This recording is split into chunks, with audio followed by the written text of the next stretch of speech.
prêt pour une journée sportive? Aujourd'hui, je t'emmène dans une commune au sud-est de Nouméa pour grimper au sommet du Mont d'Or qui culmine à 769 mètres d'altitude.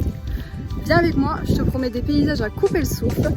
Mets tes baskets, prends une bouteille d'eau et suis-moi. Et on démarre par une ancienne piste herbeuse, puis quelques mètres après, sur notre gauche, un petit chemin de terre au milieu de la végétation se dessine. Ces derniers jours, il a beaucoup plu. Alors, certains endroits sont plus boueux, mais avec un peu d'équilibre, les racines nous permettent de garder les pieds au sec.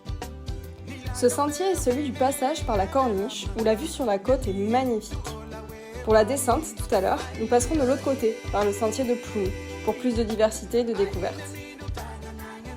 De ce côté, pour atteindre le sommet du Mont d'Or, il va falloir marcher 3,5 km environ, avec un dénivelé positif de 800 mètres.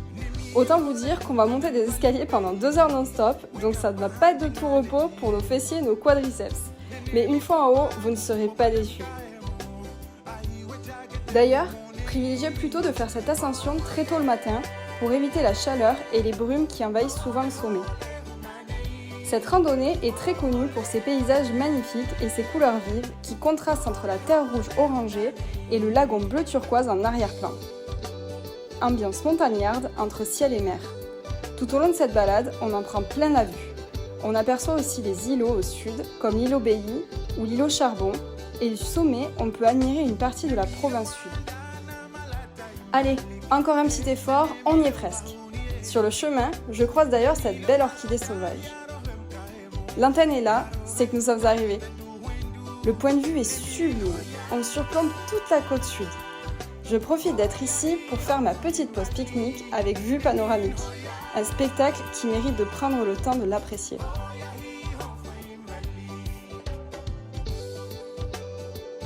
Les nuages sont en train d'arriver rapidement. C'est l'heure de repartir pour un peu plus de 6 km, mais cette fois-ci par le sentier de Ploum vers la gauche. Sur ce sentier, il n'y a pas de lagon en fond, mais les paysages sont tout aussi jolis.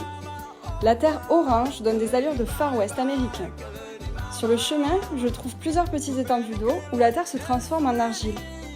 La couleur orange est encore plus vive, ça saute vraiment aux yeux. C'est trop beau.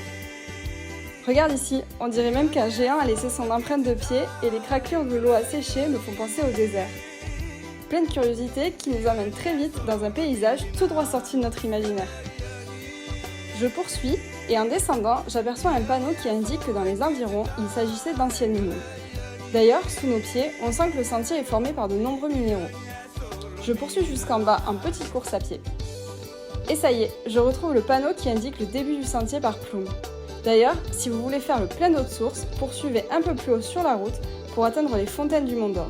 Une belle récompense après autant d'efforts. Et voilà, maintenant c'est à ton tour de planifier ta rando en fonction de ton emploi du temps, mais aussi de la météo. En tout cas, si tu passes par là ou que tu es en Nouvelle-Calédonie, n'hésite vraiment pas à y aller parce que la rando est vraiment trop belle, les paysages sont vraiment fous. Et nous, on se retrouve la semaine prochaine pour de nouvelles aventures dans Destination Ailleurs.